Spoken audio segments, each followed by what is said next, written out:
Meal maker వడలు చేస్తున్నానండి. ఇది ముందుగా వేడి నీళ్ళు వేసేయాలి. తర్వాత పచ్చిరప్పు నానబెట్టారు 2 గంట ముందు. ఇది కూడా మిక్సీలో వేయాలి, 2 కలిపి వేసి మీకు చూపిస్తాను. మిల్ మేకర్ చాలా ఫ్రెష్గా ఉన్నాయండి. అన్ని మిక్సీలు వేస్తున్నానండి, వేసి చూపిస్తాను. ముందుగా ధనియాల పొడి వేస్తున్నాను, జీలకర్ర పొడి, ఉప్పు వేసి తర్వాత చూసుకుని వేస్తున్నాను. కొంచెం పసుపు, కొంచెం కారం, మిరపకాయలు వేసాను, మిల్ మేకర్ వేసానండి, మిక్సీ వేసి ఉల్లిపాయలు కొంచెం, కొత్తిమీర, పుదీనా, పచ్చిమిరపకాయలు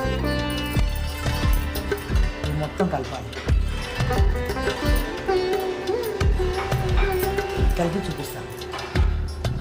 గరం మసాలా వేసానండి,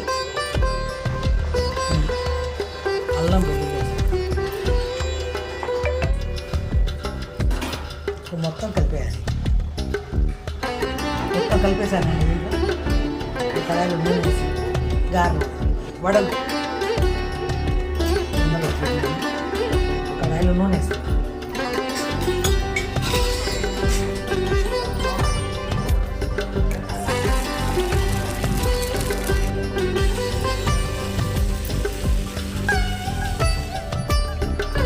కరకరలాడే మిల్ మేకర్ వడలండి చేశాను. మీరు కూడా చేసుకోండి, ఇలా చాలా రుచిగా ఉంటాయి.